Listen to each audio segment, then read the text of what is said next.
चलिए तो स्वागत है आप लोग के आज मेरिट वर्ल्ड के इस यूट्यूब पे चैनल पे। मैं मोनू कुमार आज आप लोग के सामने जो है हिंदी व्याकरण का एक टॉपिक है वर्ण।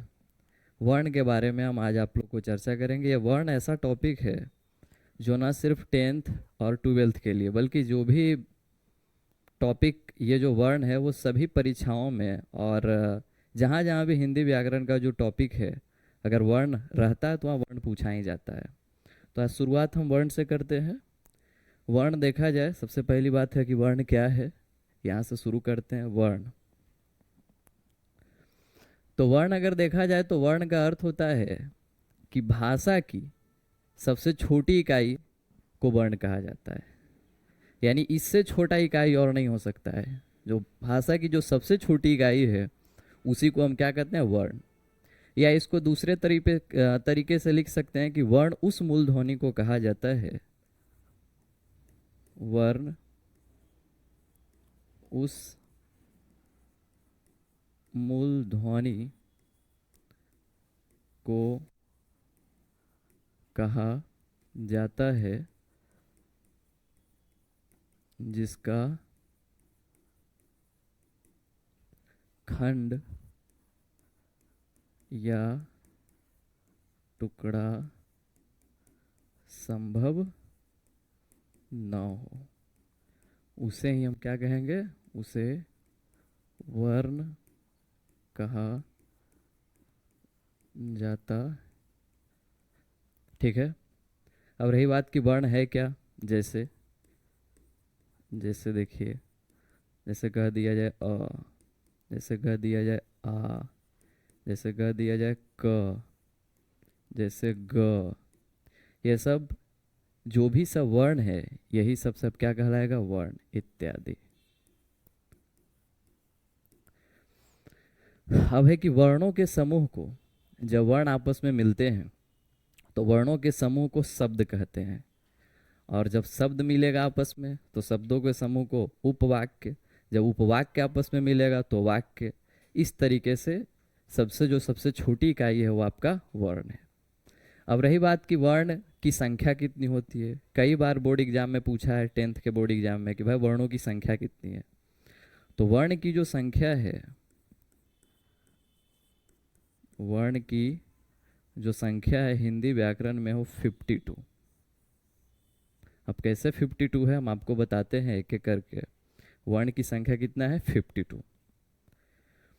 दूसरी बात आती है कि वर्णमाला क्या है। अभी जो बोर्ड का एग्जाम उसमें देखा जा रहा है कि कुछ कुछ परिभाषा भी पूछ रहा है कि वर्णमाला क्या है। तो वर्णों के समूह को ही, वर्णों के समूह को ही क्या कहा जाता है, वर्णमाला।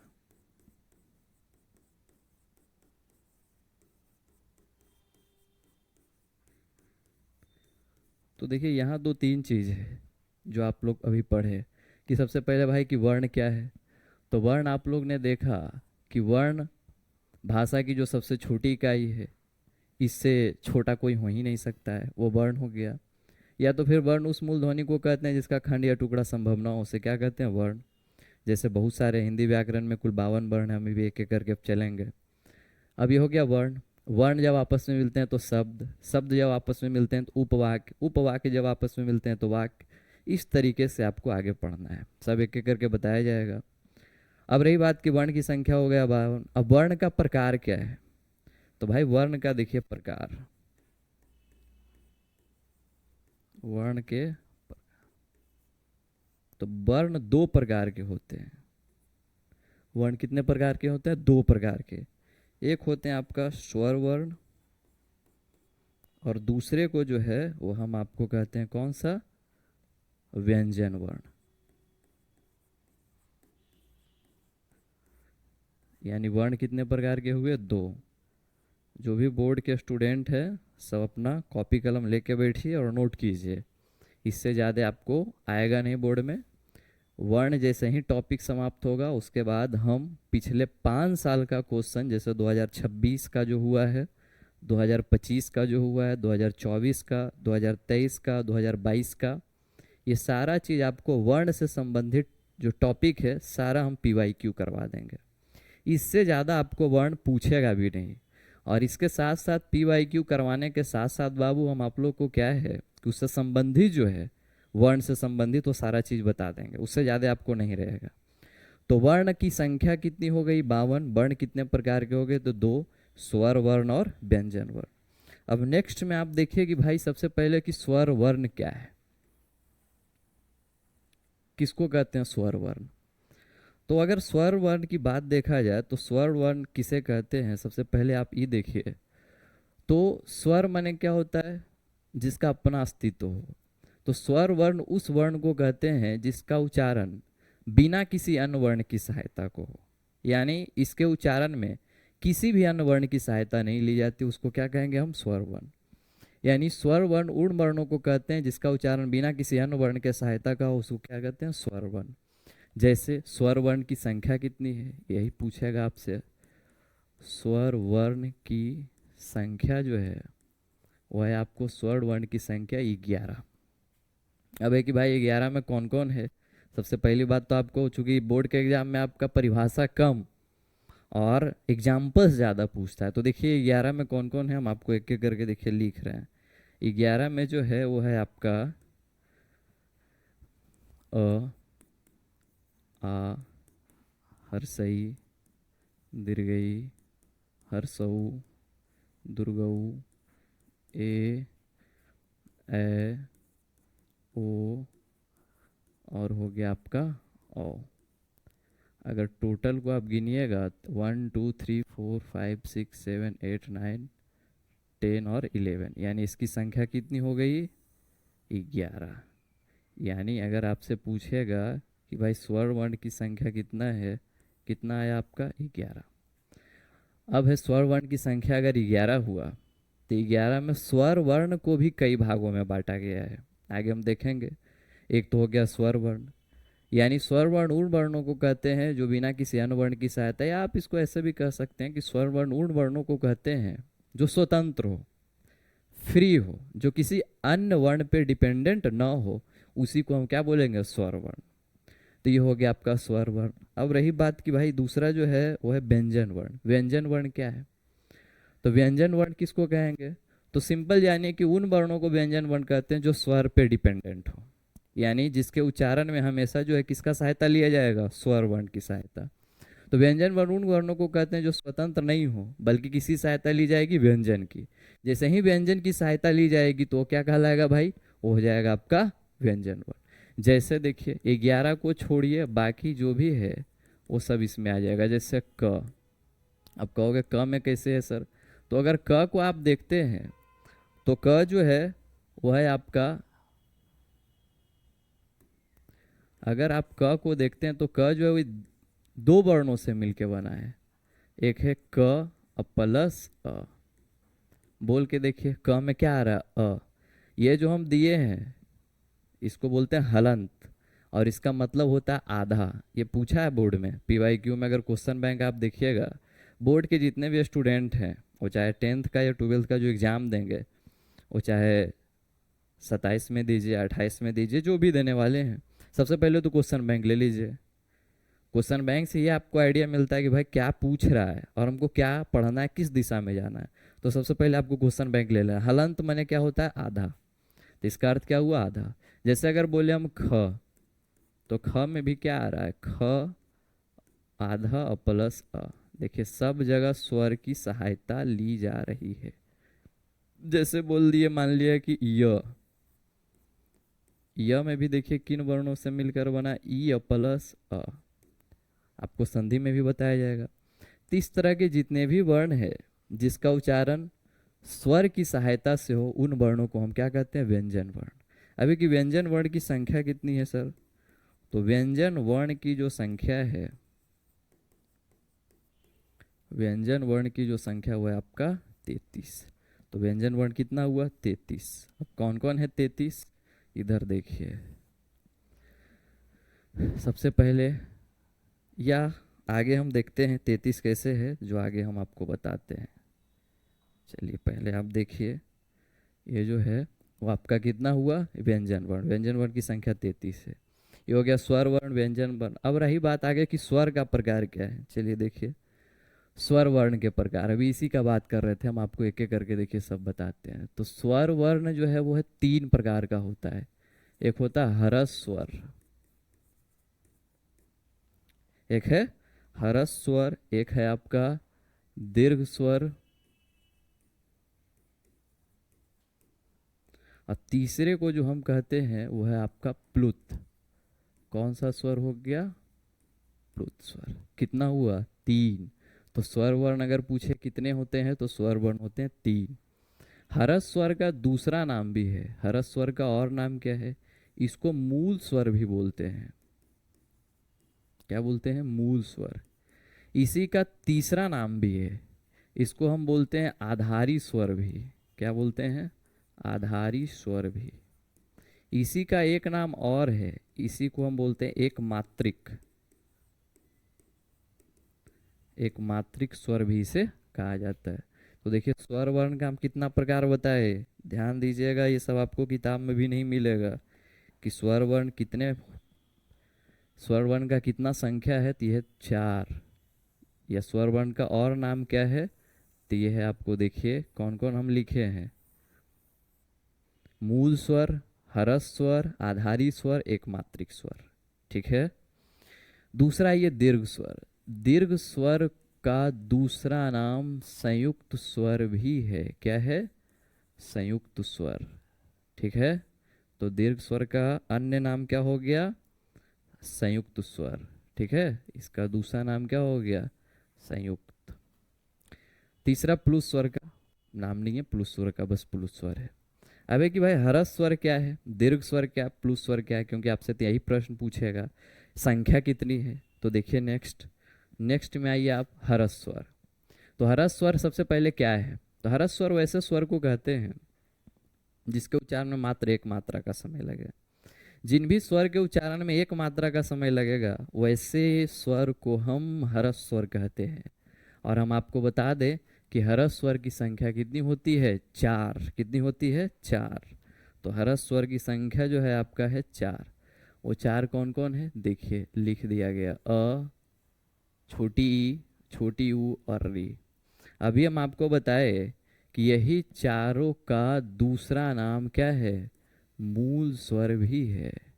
ये तो कई बार बोर्ड में पूछा है, आपको ऑप्शंस दे दिया जाएगा। जैसे मान लिया कि पूछेगा क्वेश्चन कि इनमें कौन मूल स्वर है, और 4 ऑप्शंस दे दिया जाएगा आपको। ठीक है, ये चारों में कोई एक रहेगा। आप पीवाईक्यू में देखिए कई बार ही पूछा है, इसीलिए हम बोल रहे हैं पीवाईक्यू बहुत जरूरी है। इसलिए आप लोग का काम है कि पीवाईक्यू जो है, क्वेश्चन बैंक जो है, PYQ means previous year question, question bank जरूर ले लीजिए।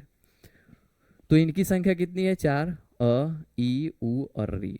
छो, ये हो गया मूल स्वर, या इसी को बोलते हैं एक मात्रिक स्वर, है ना। अभी हम बताए जैसा कि एक मात्रिक स्वर, या इसी को बोलते हैं आधारी स्वर,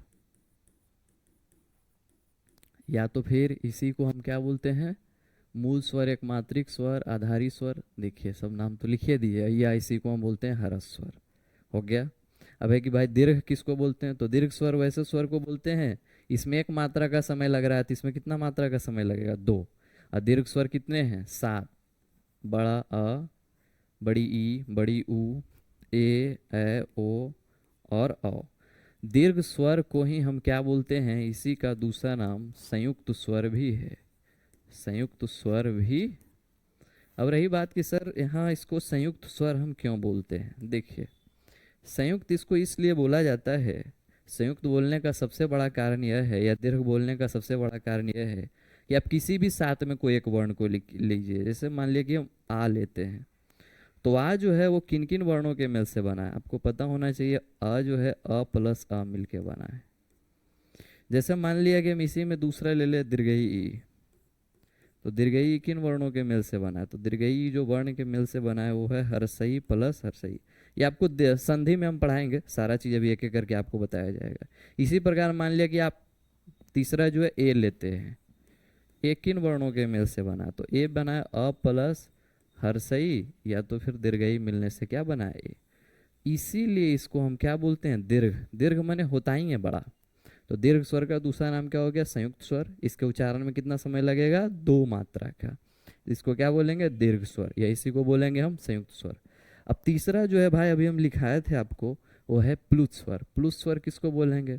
तो उसमें पहले में हर्ष स्वर में 1 मात्रा का समय लगा, दीर्घ स्वर में 2 मात्रा का समय लगा, तो इसमें आपको कितना मात्रा का समय लगेगा? 3 मात्रा का। तो भाई प्लुत स्वर वैसे स्वर को कहते हैं जिसके उच्चारण में कितना? 3 मात्रा का समय लगे। जैसे ओम बोल के देखिए, ओम, या तो फिर हे राम, etc। ये जो है वो सब क्या कहलाएगा? प्लुत स्वर। प्लुत स्वर जनरली परीक्षाओं में कम पूछा जाता है, ज़्यादातर आपको हर्ष स्वर और दीर्घ स्वर से प्रश्न पूछता है। तो भाई स्वर की संख्या एक बार फिर से रिपीट कर दे रहे हैं हम, स्वर की संख्या 11 है, और वो 11 को 2 भागों में बांटा गया है। अ, हर्षई, हर्षऊ और री को क्या बोलेंगे? हर्ष स्वर, या इसी को हम एक मात्रिक स्वर, या इसी को आधारी स्वर, या इसी को मूल स्वर कहते हैं। मूल स्वर ज़्यादा पूछा है, ध्यान दीजिएगा। दीर्घ स्वर 4 छोड़िए, बाकी जो बचा है उसको क्या बोलेंगे? जैसे अगर हम पूरा को मान लिया कि लिखना चाहे, पूरा स्वर को अ, आ, हर्षई, दीर्घई, हर्षऊ, है ना, दुर्गऊ, ए ओ, और ये हो गया ओ। ये हो गया आपका स्वर। स्वर की संख्या कितना हुआ? 11। 11 में देखिए जो हम गोल कर रहे हैं, ये और ये एक है आपका री, छूट गया री। ये चारों को जो हम गोल किए हैं, ये चारों को हम क्या बोलेंगे? ये देखिए यहाँ, यहाँ और आपका यहाँ, ये चारों को सम्मिलित रूप से हम बोलते हैं कौन सा? मूल स्वर, या इसी को हम बोलते हैं हर्ष स्वर, या इसी का दूसरा नाम, तीसरा नाम भी हम बता दिए हैं। जो बचा है, ठीक है, ये जो ऊपर वाला जो बचा है आपका, ये सब देखिए जो बचा है, इन सबों को हम क्या बोलेंगे भाई? तो इसको बोलेंगे दीर्घ स्वर। क्या बोलेंगे? दीर्घ स्वर। यही आपका देखिए स्वर का सेवा होता है समाप्त आपका, यही है स्वर। यहाँ से ज़्यादा प्रश्न नहीं करेगा, PYQ में देख लीजिएगा, ठीक है। अब स्वर हो गया, अब आगे आता है नेक्स्ट में कि व्यंजन वर्ण क्या है, बता ही दिए। अब व्यंजन वर्ण का प्रकार, तो व्यंजन वर्ण देखिए 3 प्रकार का होता है। व्यंजन वर्ण कितने प्रकार के होते हैं? 3 प्रकार के।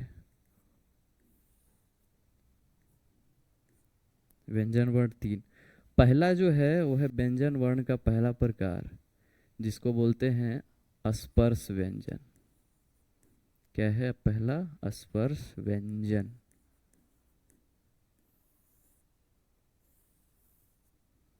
ठीक है, पहला है आपका स्पर्श व्यंजन। दूसरा है आपको अंतस्थ व्यंजन।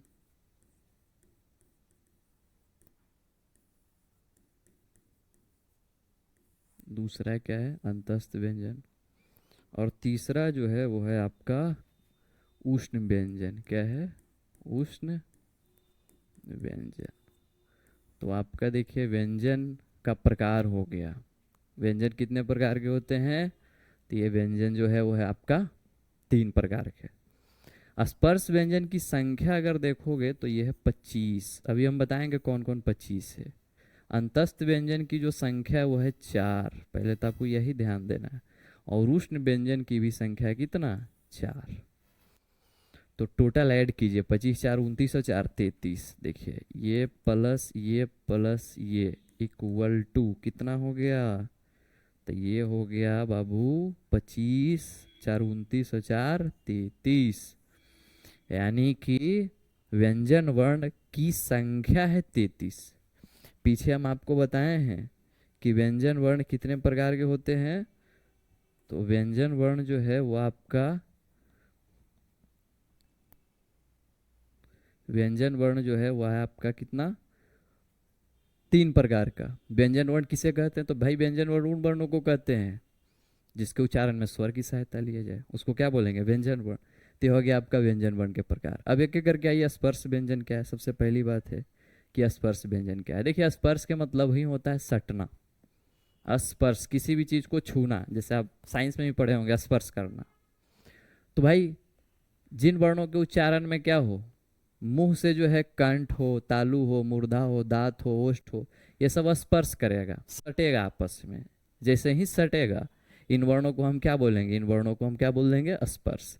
तो भाई उन व्यंजनों को जिनके उच्चारण करते समय फेफड़ों से निकलने वाली वायु में क्या हो, किसी विशेष स्थान, जैसे बताया कंठ हो, तालु हो, मूर्धा हो, सिंपल आप जानिए जो स्पर्श करे उसी को हम स्पर्श व्यंजन करेंगे। यही तो मेन तो पूछेगा आपसे कि भाई इसकी संख्या कितनी है, तभी हम बताए इसकी संख्या जो है,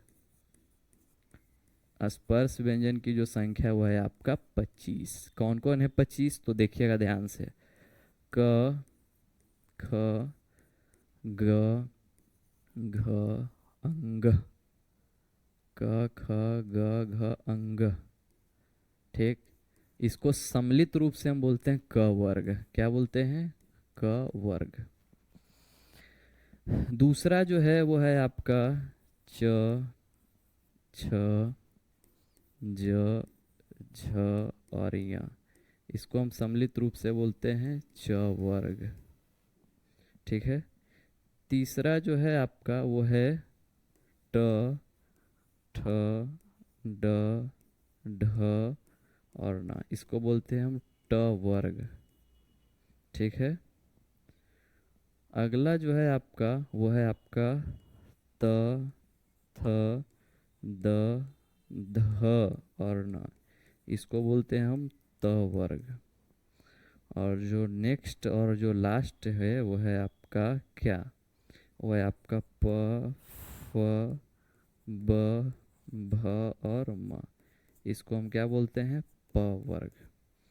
तो टोटल ऐड कीजिए, 5 5 5 5 5, तो 5 इंटू 5 बराबर कितना हो गया, 5 5 25। यही आपसे पूछा है एक बार नहीं कई बार कि भाई बताइए स्पर्श व्यंजन की संख्या कितना है, तो स्पर्श व्यंजन की संख्या 25। अब यही 25 में कोई आपको एक दे देगा और कहेगा इसमें बताओ कौन स्पर्श व्यंजन है। जैसे मान लिया जाए कि ये दे दिया आपको क्वेश्चन, ठीक है, ये आपको दे दिया, जैसे कि एक क्वेश्चन ऐसे दिया है, मान लिया कि इनमें कौन, छोटा हो गया, जैसे दे दिया आपको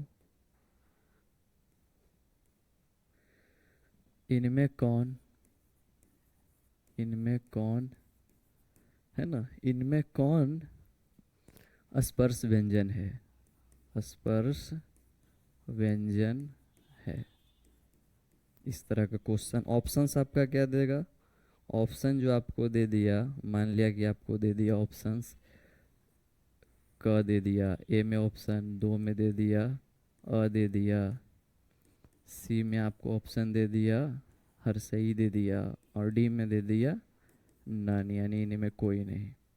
तो इनमें कौन स्पर्श व्यंजन है, यही ना होगा आपका आंसर, क्या हो जाएगा, क। इस तरह का दुनिया भर क्वेश्चन बैंक में दिया है, और 10th में ही नहीं 12th, इसलिए 10th 12th और इसके बाद 9 10 8 7 जो भी विद्यार्थी हैं जिनको भी हिंदी व्याकरण पढ़ना है, सब जगह काम करेगा ये। कंपटीशन में भी काम करेगा, जहाँ भी हो हिंदी व्याकरण पूछा है तो वर्ण पूछेगा तो ये जरूर आएगा। ये हो गया आपका स्पर्श व्यंजन। तो स्पर्श व्यंजन का सेवा होता है समाप्त। नेक्स्ट में आइए, उष्ण व्यंजन क्या है, तो भाई सिंपल है, उष्ण माने होता है उष्मा। जिन वर्णों के उच्चारण में हीट उष्मा उत्पन्न हो उसको हम क्या बोलेंगे, उष्ण व्यंजन। जिसमें भी उष्मा उत्पन्न होगा, हीट उत्पन्न होगा, उसको क्या बोलेंगे, उष्ण व्यंजन। तो उष्ण व्यंजन की अब रही बात संख्या क्या है सर, तो इसकी जो संख्या है, इसकी संख्या जो है वो है आपका 4। इसकी संख्या कितना है, 4।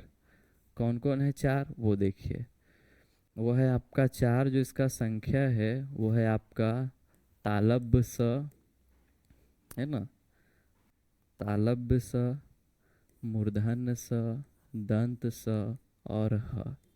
इन चारों को ही हम क्या बोलेंगे, उष्ण व्यंजन। क्या बोलेंगे, उष्ण व्यंजन। एक के करके नोट करते जाना बाबू, सारा प्रश्न आपको आया हुआ है, नेक्स्ट साल भी आएगा, ये तो सारा हम आपको साबित हो जाएगा, सारा लिखा हुआ, आप अगले साल भी मिला दीजिएगा। तो ये हो गया आपका उष्ण व्यंजन। चूँकि आज से ने हम बहुत दिन से पढ़ा रहे हैं ऑनलाइन, तो बहुत कम दिन से हैं, लेकिन ऑफलाइन में बहुत दिन से, तो मेरा विद्यार्थी ठीक ठाक किया है और हिंदी में अच्छा अच्छा नंबर लाया है। हिंदी, संस्कृत, एसएसटी सब कुछ हम पढ़ाते हैं।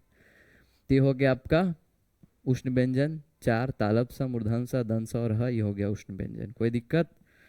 अगला आइए, अगला जो व्यंजन का प्रकार पढ़ना है वो आपका अंतस्थ। अंतस्थ माने होता है अंतः प्लस अस्त, माने अंतस्थ व्यंजन वैसे व्यंजन को कहेंगे जो स्वर और व्यंजन का क्या होगा, जो मध्य में आएगा। अंतस्थ व्यंजन की संख्या, इसकी संख्या भी कितनी होती है, 4।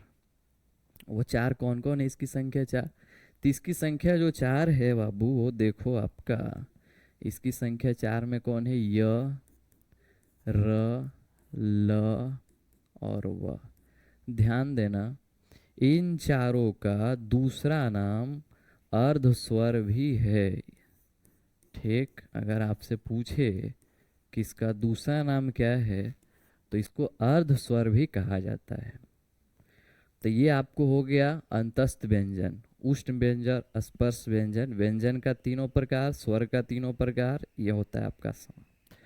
अब जो है बोर्ड परीक्षा में ऊष्मा के या वायु के उत्पन्न के आधार पर कि कितना वायु उत्पन्न होता है हमारे मुख से किसी भी वर्ण के उच्चारण में, उसके आधार पर वर्णों को 2 भागों में बांटा गया है।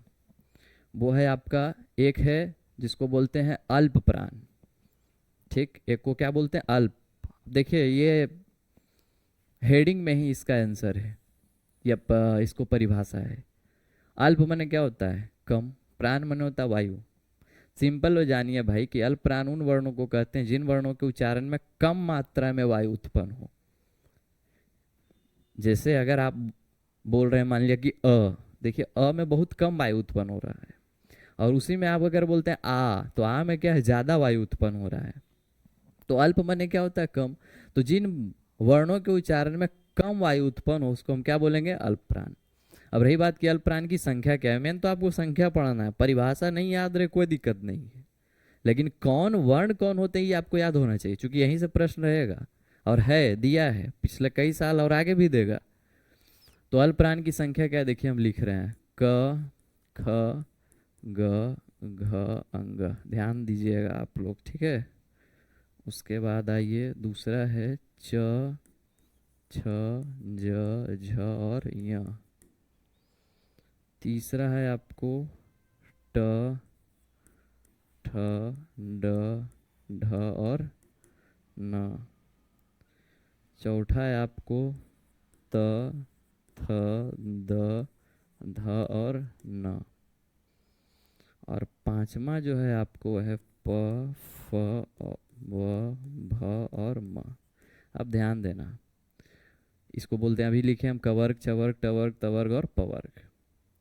प्रत्येक वर्ग का पहला, तीसरा और पांचवा जो वर्ण होगा वो अल्पप्राण होगा। पहला, तीसरा और पांचवा, ठीक है। पहला,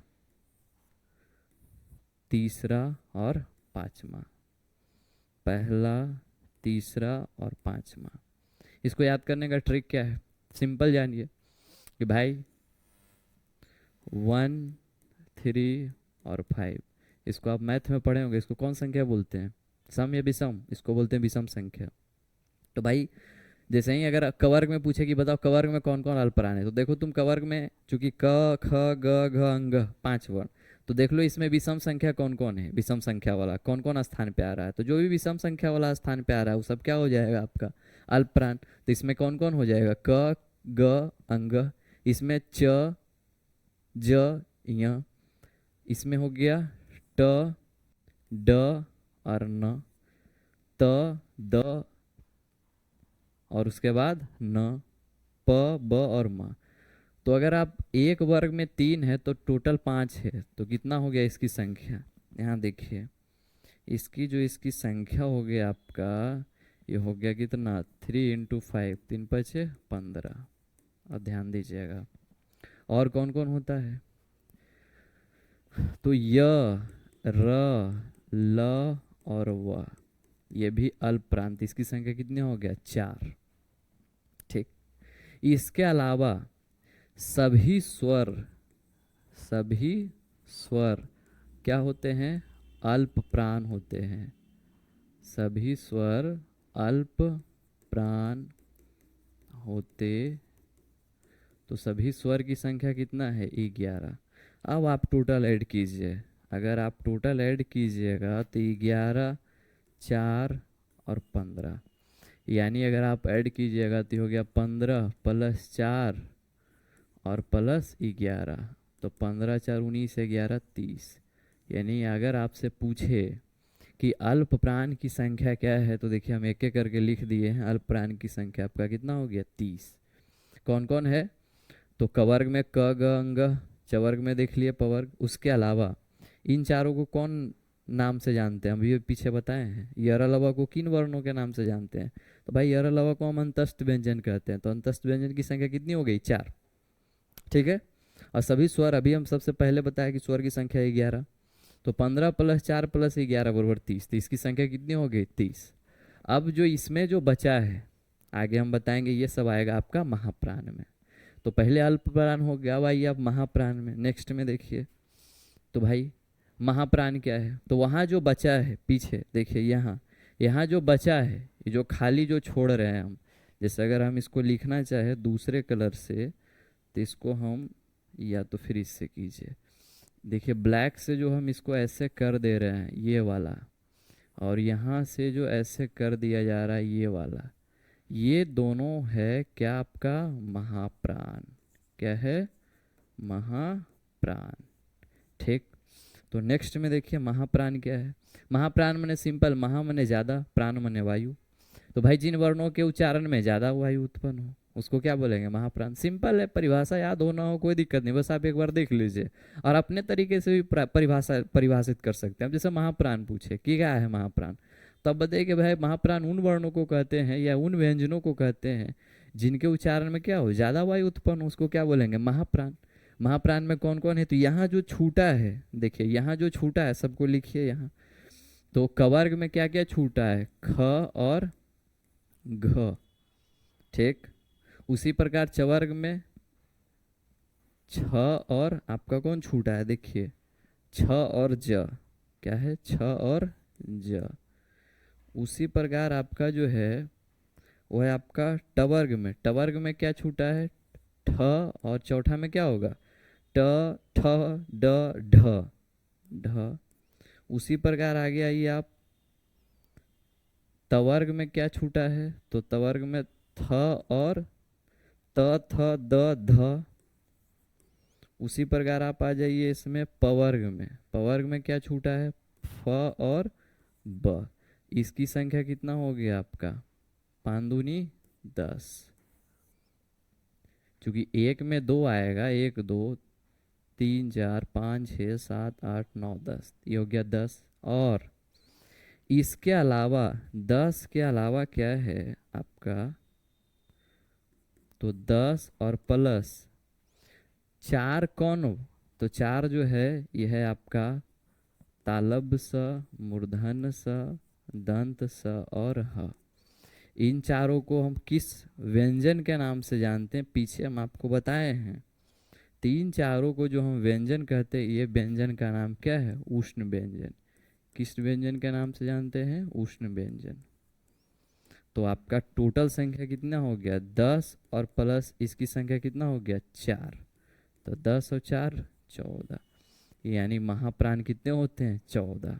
अल्पप्राण कितना हो गया 30, महाप्राण कितना हो गया 14। कोई दिक्कत, 14 कौन कौन हम बता दिए।